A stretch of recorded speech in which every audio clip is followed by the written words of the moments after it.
Hey everybody, this is your host, Vinyl Man Jebb, on the Jebb and Green podcast, brought to you by Robo Records. Excited to have Rob Lane on. He's a host of Straight to Video podcast. He's over 100 episodes now. We recorded this a little while ago back. It's just been a while trying to get everything out of the funk I was in and editing everything. Finally got the Licorice Quartet video up, so Rob Lane's coming next. Coming right at you. We'll fade right into it. Rob, how are you? I'm good, Jebb. I'm good. Glad Thank to you have for you having here. me. No problem.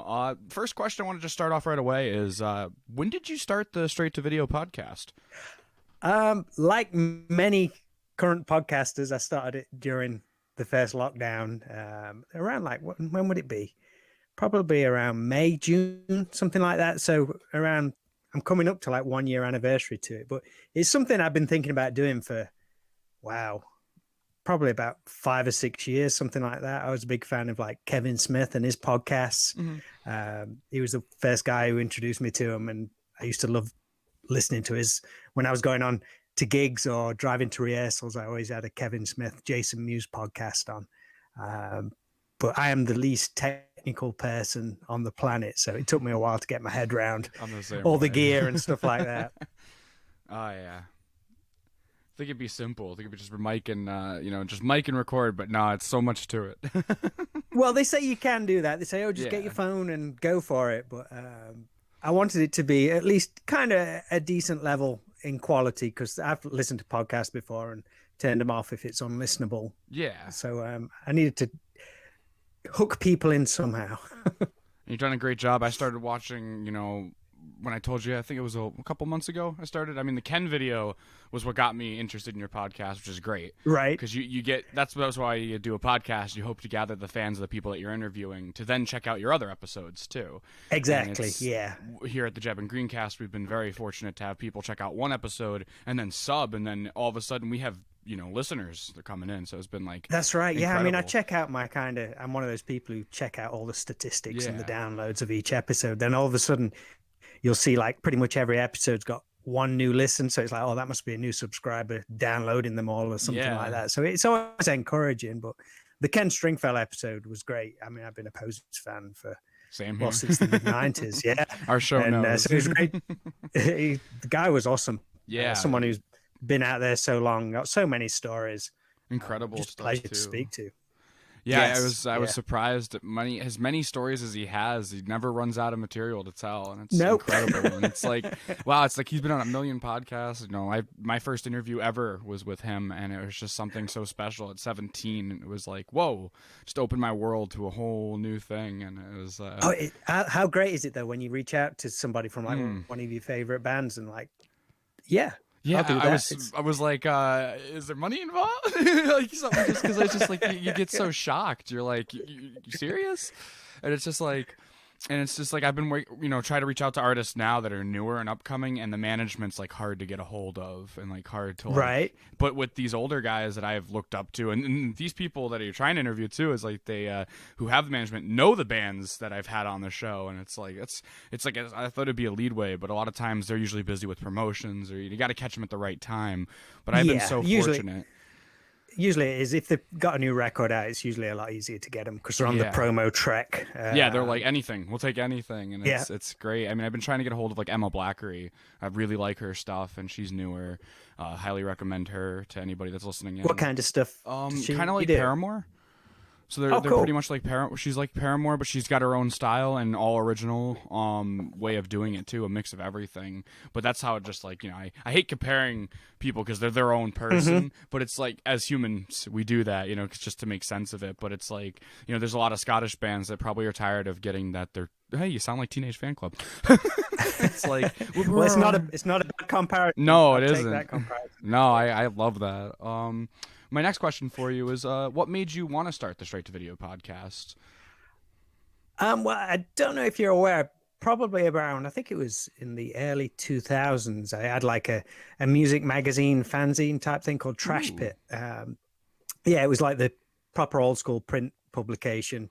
Because I was always a fan of fanzines growing up, and when I first got into music, fanzines were always cool. And it got to the point, as you probably know, I'm a big fan of like melodic hard rock, the old 80s, early 90s Sunset Strip stuff, which went totally out of fashion in the mid to late 90s. You couldn't find like Praying any Mantis, information stuff like that.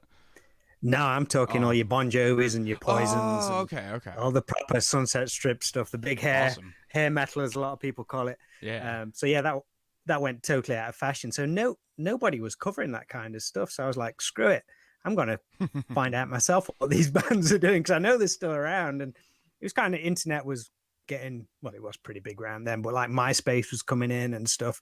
So I thought, I'm going to reach out to a few of these bands. And the first one, this goes back to what we were saying earlier Yeah. about how cool it is when you reach out to certain musicians and they get back to you. One of the first guys was a guy called Steve Brown from a band called Trickster, who were Ah. based out in New Jersey. And he had a new band called 40 Foot Ringo. And I just emailed him through his website, and he got back to me. He was like, yeah, I'll do an interview. And I was like, dang, this is awesome. It's powerful. So yeah, it's great. So yeah, that was what the magazine did for, I had it for like 3 or 4 years and got to meet some cool people. That's how I got introduced to Bowling for Soup. I got to interview Butch. Yeah, I got to interview Butch Walker. I don't know if you're a Butch Walker fan. I've heard of Butch, yeah. Yeah. So yeah, it was great. So that was my kind of like introduction into interviewing bands. And then I got busy with my own music for a few years and got to the point where I was missing those connections with other musicians and meeting new people, which is something I love to do. So podcasting just kind of seemed the obvious especially route. during the COVID times too, when everybody's hurting and they just want to get their name out, their story out before other things. And I noticed a lot of times it's just great to be able to contact somebody over Facebook and just say, hey, I really like your stuff and would love to have you on. And we've had that happen. And I know with us, we had some scheduling stuff, but of course that comes up. But it's great to finally have you on. finally get on and say, hey. Oh, man. Yeah, I love doing this stuff. And I haven't really listened to a lot of podcasts, and I really enjoy yours. It's funny because it's one of those things, like I make a lot of podcasts, but I feel like a lot of musicians too, they fall on a thing where it's like you don't listen to your own genre as much, because it's like you don't want to copy or steal. And then it's like with podcasts, it's for me, it's like I love putting one on if I'm doing like doing something else, because it's great. That's the beauty of them. I think that's why they've took hold. And I think that's what it is, because it's like if you're driving, it's just somebody to listen. It's comfort, and it's the same with music. So it's great. And then to have something combined, like a radio show that does both, it's like, okay, that's heaven. And that's what I'll have some of that. That's what we've been doing here. So it's great. And so how long have you been doing music for? Let me think. I mean, I've always been a music fan, as most people. But I don't know if I was late to it or not, but I didn't pick up a guitar till I think I was like 16, pretty much exactly around the time when I heavily got into music through like all the rock bands, which I was talking about. So like around 89, 90 was when I was really diving headfirst into music. And then just the logical thing is, oh, these bands look cool in these videos. I want to have a shot at that. So I brought a guitar from a friend of mine, which was like £10, which probably works out at like $15 or something. It was like the biggest piece of crap ever. And I remember bringing it home and just sitting with it on my knee and thinking, what the hell do I do with this? How do I make this work? And it was terrifying. But yeah, just from then, just the logical thing, just played guitar for a couple of years, then traded over to bass. There you go. And then just kind of got into local bands and just building it up from there. Just not a especially unusual route, just the usual one, really, making friends and contacts. And I think I figured out early on that everybody needs a bass player, and they're a little harder to come across than guitar players. They are, because it's like I've even dabbled in bass myself. I record bass in the studio. A lot of my new album coming out is all I'm on the bass, and it's like I wanted to just try it because I love playing the bass. I have the stubby fingers, so it's perfect. Yeah, it's like it's hard to play those. Like if I don't have those long spider fingers for guitar, it's tough, And it's just like, man, I can't reach that note that's 8 frets down. Are you a pick player or a finger player when it comes to bass? But I do for bass. Oh, for bass, finger. I do both. Yeah. In the studio, I do picked because it picks up better on the phones. I noticed that, like when you go to record, like if the frequency is a little too low, it won't pick up as good. So it's like I've done picked for studio, but when I'm out live or anything, I'm always playing fingers. Yeah, I'm actually restoring a 60s Tedesco. Little Tesco. Is it Tesco? Yeah. Tesco bass. Trying to just get a Fender loaded pick guard for it. My dad and I are doing it together, and it's just like I want to definitely get that thing loaded just for the look. It's a no-namer, so I'm definitely gonna put some kind of my own thing. Is your dad a musician as well? He was when he was younger, but he's very big into like fixing guitars, and he's basically my roadie. Oh, nice. and Keep him managing. close. Oh yeah, of course. He's always been the push. Both my parents have always pushed to keep the music alive, which has been great because I know there's a lot of people out there that wish they had that, and it's like I've been very fortunate and lucky, you know, especially falling on hard times and not having a job at the current moment and stuff like that. That the music's been there for me, and I've made some radio hits, and it's incredible to have that experience. Nice. So it's like, ooh. Oh, that's great. And it's just great. And then the podcast, of course, I had a guest come on a little while ago back, Shane Tutmarek of Delar, and he came on and he was like, you got to keep doing the podcast because that's how you're going to get your music out there. It's a weird way of doing it, but it's the truth.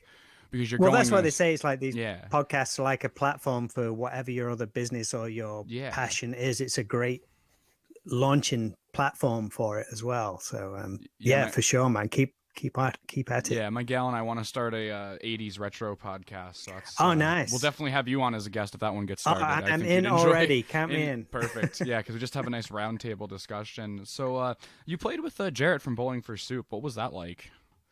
Oh, man. Jarrett is one of my favorite people on the entire planet. As I mentioned earlier, I got to know them through, I basically interviewed them for my old Trash Pit magazine. And Bowling for Soup was one of those bands which kind of encompassed, I mean, they were a pop punk band if you want to categorize them, but you could tell they had these old school hard rock influences. They always wore it on the sleeve or wore a t-shirt at a gig or had references in their songs. So when I was struggling to find a band to fall in love with around the early 2000s, they were the perfect band. And I think I've mentioned it in a podcast before or online or something like that. But I remember the first day, well, not the first day, the time I met them to do the interview. I was early for the interview. The band was still on the bus because I think they'd had a rough night the night before. So we were waiting for them in the dressing room to do the interview. And they came in. And I mean, this stuff like this always makes an impression with me. Jarrett said hello to me as they walked in. Eye contact, a proper welcoming hello, whereas a lot of the people would just like walk past you because they don't know you or something like that. He made an effort, and that still sticks with me today. And it's awesome. We just became friends. It was I remember I took a t-shirt I was playing in a band called DIP, and we're kind of similar to Bowling for Soup in a way. Not we didn't know of them or anything, but we had a couple of large gentlemen in the band, similar to Bowling for Soup. We were playing like these quirky rock songs, so I thought, I'm going to take them a t-shirt and a CD. So I gave each member of the band a t-shirt and a CD. Did the interview was awesome. Came out to watch the gig, and Jarrett came out wearing the t-shirt. I was like, holy shit, you've not even heard the band and you're wearing my t-shirt. It was so cool. And we just stayed friends over the years. I mean, that was 2003. So I went to see Van Halen in Dallas and stayed with Jarrett for that. And yeah, we just became buddies, and he got in the band People on Vacation, which is kind of a side project to Bowling for Soup. And I was just cheeky. I said, if you ever need a bass player, let me know. And he's like, oh, we've got some UK shows coming up. Yeah. Saves us flying some guys over if you want to do it. Do you know any drummers? So I got my friend Mickey to play drums. And yeah, we went out as kind of like the UK version, half of sick. People on Vacation. And we saw them. That was, sorry. Oh, no, keep going. Sorry. Yeah, I mean, that's a dream come true. I mean, he's not only a cool guy who I consider a friend, but he's also like a musical hero as well. So yeah, just so good. Nothing but good words to say. They came around here, and I believe, I forget the band who the bass player was from for them here, but they came to a Apple Fest here in Connecticut, and it was free. And it was Bowling for Soup, and I said, I am not missing that. I've been wanting to get tickets to see them for so long, and I didn't get to meet them or anything, which was a bummer because I'm a huge fan. This was, I want to say a couple years ago. I want to say it was like 2 years ago. It's probably 2019. It might have been 2019. It might have been like one of the last shows. So they would have had Rob, the new bass player. Yeah, and he's from Patent Pending. Yep, it was him. So he signed my hat, I think think that was one Rob's a sign good I had. dude. Real nice He's guy. great. I actually got to go to free with I play Magic the Gathering with a bunch of friends, and there's a card shop that's near a town of ours, so we play a lot of card games and tabletop, like D&D and stuff's there too, and it's just a lot of fun. And so like the owner and I became really good friends, and she brought me up there. She's like, I'll bring you. She's like, I'm a huge Bowling for Soup fan. I'm like, hell yeah. Because my parents went to a Queen cover band that night, and I was like, guys, don't buy me a ticket. I'm going to see Bowling for Soup. I am not passing this up. How was the show? Fantastic. I love that just the whole atmosphere. I yelled out Greatest Day, and Jarrett looked at me and he goes, great song, but not on the set list. I'm like, yeah, I love it. Yeah, I would love to have him on the podcast at some point. It'd be great to talk with him, just music. He's awesome. Yeah. But it's just so cool. Just one of my favorites. I grew up with them. I grew up with Drunk Enough to Dance, and just... Oh, man. Emily is probably one of my top favorite songs, and then I just went from there. And even their hits are like phenomenal. And then I found out later on they're the Phineas and Ferb theme song. I'm like, oh boy, that's interesting. And he's also the voice for Chuck E. Cheese these days as well. Yeah. I noticed like the digital. I was like, the digital mouse is different, and I'm like, that voice sounds so familiar. Oh yeah. And I was like, there that's you so go. Cool. Yeah, my dad's a huge fan of Greatest Day. It's one of his favorites, and I love their cover of Matthew Sweet, Sick of Myself. I was just listening to that today. Not the original. It popped up on YouTube. Yeah, that's great to have that covered by a band that I like. It's like because of that, I got into like a mood the other day of just looking up other bands covering other bands, and like found out that like The Offspring did a bunch and all that. But it was like for the Bowling for Soup one, I was just so surprised at the Sick of Myself, and they're a phenomenal band. And it just like I was worried because I love Matthew Sweet so much. It's like, oh, I don't know if I'm gonna like this. It's gonna, but it didn't. It actually blew me away, and I was like, this is an awesome cover. And I showed my dad, and he's like, yeah, it's great. Because have you got the album which that's on? I don't physically. I've heard it on YouTube, but that's it's on an album called Bowling for Soup Goes to the Movies. Yeah. So it's a weird inclusion because it's all like movie songs, which that album is, and that's tagged onto the end. And there's also like a song called. Yeah, there's also a song called Sometimes, which I think is like the greatest Bowling for Soup song ever. And every time they say, oh, what song do you want to hear in the set list? I'm like, Sometimes. Got to play Sometimes. It's like, we never play that song. I was sick as a dog when I recorded that song. It's a huge that one tune. In Belgium I like too. Like that I like all their stuff. It's like kind of their obscure like to heart songs, and it's like they're so good. I mean, I love the hits. Don't get me wrong, and they put on a killer show. I mean, sitting there in the audience and just being in like that was like probably my first like actual pitch show. I mean, I saw Third Eye Blind in the pit. Like in the, but it was but my first ever like going to a festival and just being there, and it was just so cool to see them. And it was like right after a band that was just a cover band here local, and then they came on after, and it was just like, man, I wish I was sharing that stage that night. You always get those dreams, and it's for me, it's been lucky I've been enough to have Ken and John on one of my new songs from the Posies. Yes, and I'm just like, this is incredible, and it's like, oh boy, and it's just something that you never expect, and it's like the minute you're like able to actually hire them, it's like you've made it. They know who you are. Unreal. They know your songs and stuff like that. And it's just like I again did a song with Frankie too, and Frankie's a great guy, and we just had him on.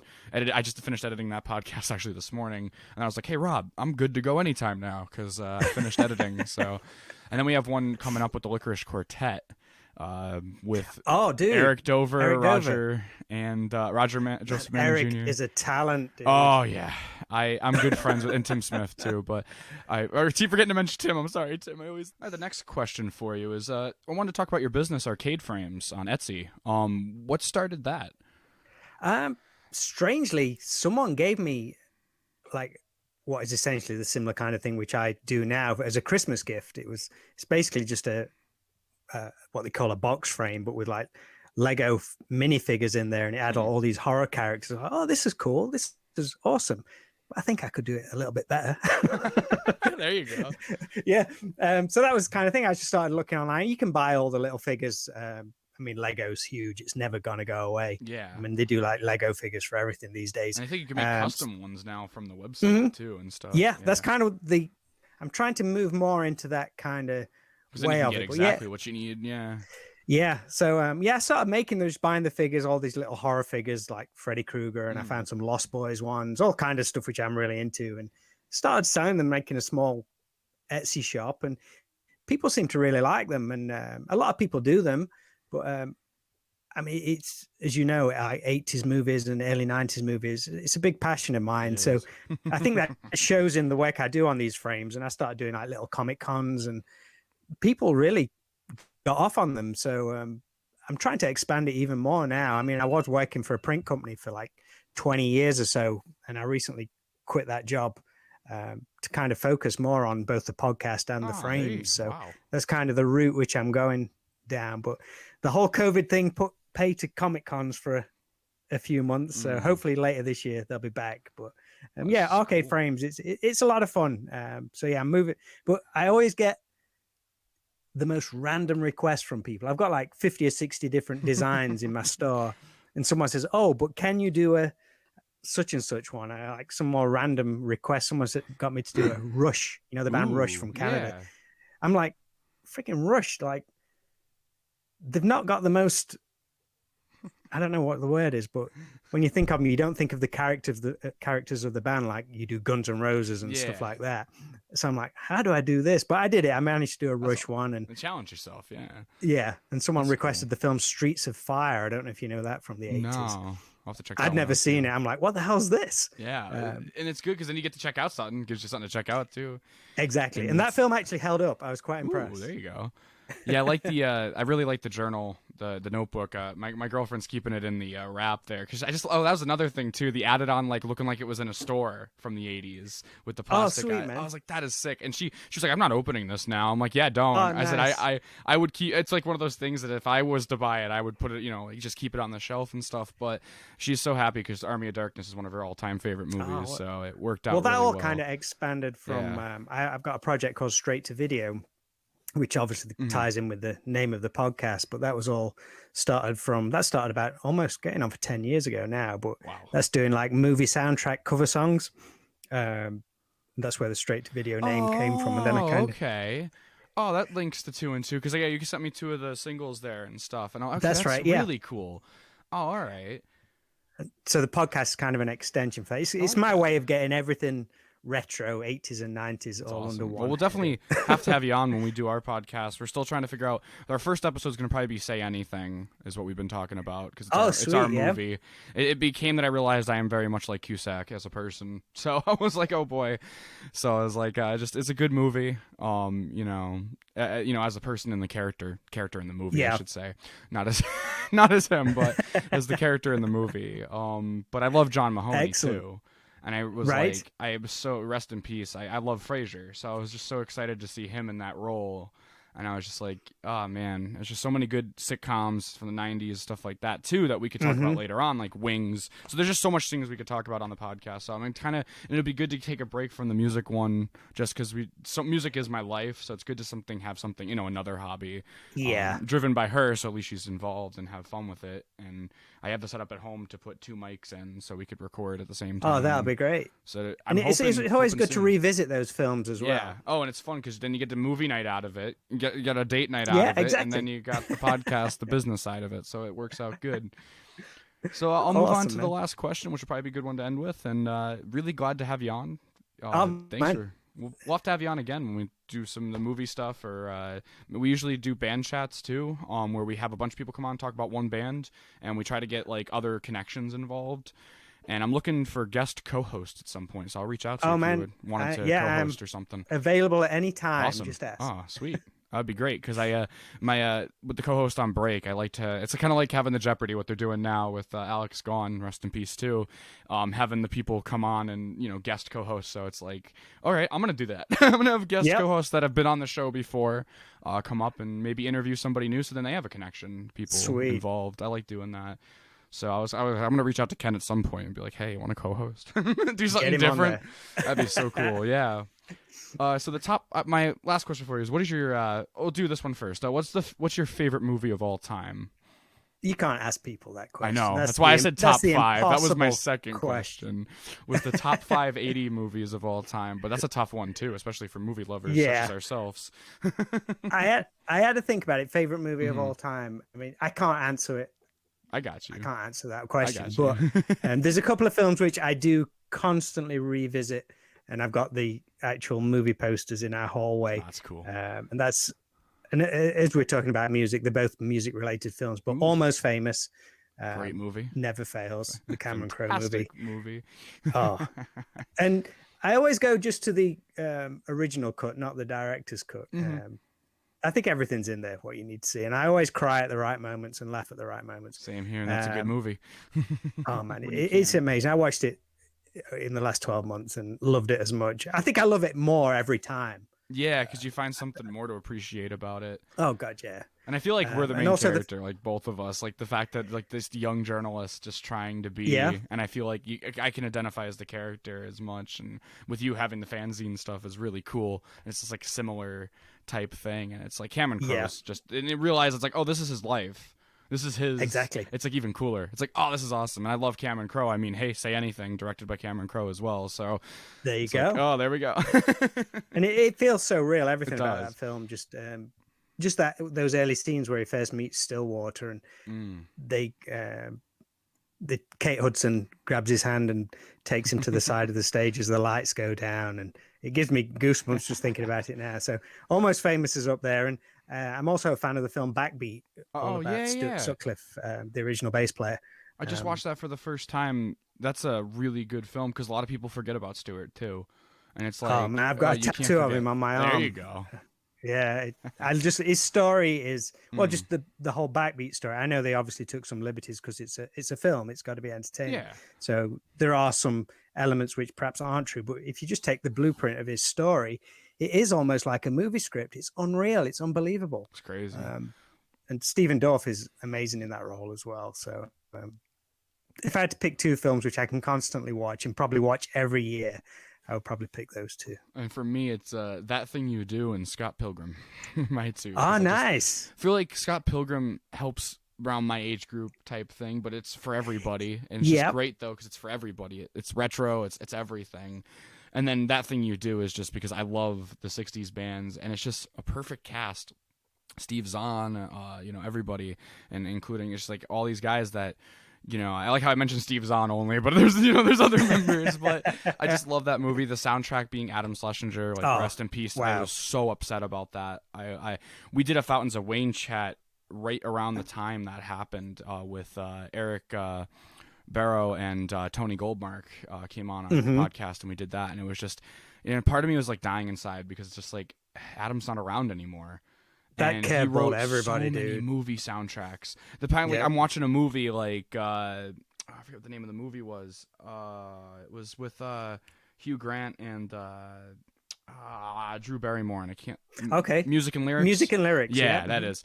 And at the end, I'm like, this sounds like Adam, and I was like, it was Adam. And it was like, that's so cool. I always remember Fountains of Wayne, one of those bands which got me through the 90s, and the first ever time I played, let's say, a proper electric gig, we were waiting to go on stage. I don't even remember if it was for the sound check or for the actual show itself, but before we started playing, this song was blasting over the PA speakers, and I was like, what is this? And it was Radiation Vibe by Fountains of Wayne. I was like, this is the most glorious melodic hook I've ever heard in my life. Quit the gig. This is it. I'm going home and buying a record. I gotta go. Yeah, I need to find out what this song is. I know for me, it was like I didn't even hear. Like I love all of that Mid-State Managers. I think that's the name of the album. I'm trying to remember the name of the proper name of the album. I think that's it. Yeah. But it's just like such a good album, and it's not just for Stacy's mom, which is funny that we mentioned Bowling for Soup. I love that they were the ones that were considered the one, like people thought they were the ones that wrote it, and it's like, no, it's Fountains of Wayne. Have you had the Bowling for Soup version? Yeah, they did it live too. They've done it live. And they always bring up the joke. They're like, well, since you think we wrote it, here it is. And I'm like, that's awesome. Genius. And it's like, it's just something so cool to have, and run with it. Hey, if you have any gimmick that makes you run with something, you run with it, and it's just so cool. They're smart like that. They don't need a gimmick either, which is awesome. Like incredible band too, and a lot of people. But Adam wrote with Bowling for Soup as well. Really, I did not know that. Never End. Yeah. Oh wow. Yeah, the song High School Never Ends. That's a co-write with Adam, I believe. Yeah. Oh wow. Okay. Hey, that explains more why I like that song. Okay. But it's just like songs like that, and it's just I love even the acoustic stuff Jarrett does. It's like, oh, so good. Yeah. Just such good emotions and feelings. And I think through high school, that was what I really needed, was like Bowling for Soup, Good Charlotte, MCR, of course, emo in me here, but that was my high You've been school. posting some All American Reject stuff as well. Oh yeah, oh I love All Yeah. American Rejects. I got two. I actually saw them live. I want to say that was 2018, 19. I can't remember. It was Hmm. with Dashboard Confessional, them, the main, and this band called the Social Animals were the surprise opener. Like the very like didn't get listed, and they were incredible. They blew me away too. I was like, yo, this the whole night was incredible, and it's just so cool that I love All American. I really like All Yeah. American Rejects. It's just been a huge fan. I can't wait for their new album. Everybody's waiting. I'm waiting for the new Posies album. It's some information on Frankie's podcast will be out about the new Posies album. He spilled some details. So it's Sweet. just been very cool to have all this news that we're all just waiting. Oh, it's just like I'm glad we have some. I think it's the time for like a lot of local bands now with everything going on to shine, especially here. Yes. There's not a lot of big bands coming around because they're not going to tour unless they know that they can get a ton of money in, and because they have to, it's expensive. Where local bands are like eager to do anything right now, and the bars are coming back, and it's like, all right, we got to just take it easy. But at the same time, I can't wait to get be playing again. It's just so much. It's going to fun. be interesting as It to is. what, because I think the landscape's going to change slightly as people's I hope approach, so. and bands are maybe going to do things differently and take a different approach. So Yeah, it might be quite exciting. I mean, there's more now that we have a lot of access to bands. You can go on Facebook and they're live streaming, and you don't have to pay Yep. tickets sometimes. Sometimes you do, and it's like, but it's still cool that we have that option. You know, we're taking advantage. We as humans adapt pretty quickly, and we took advantage of a source that's always been there.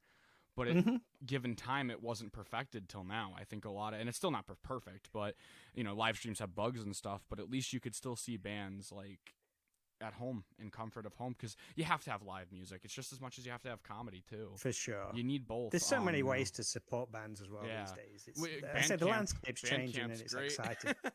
Yep. I've used Bandcamp forever. I love when people post about like you should.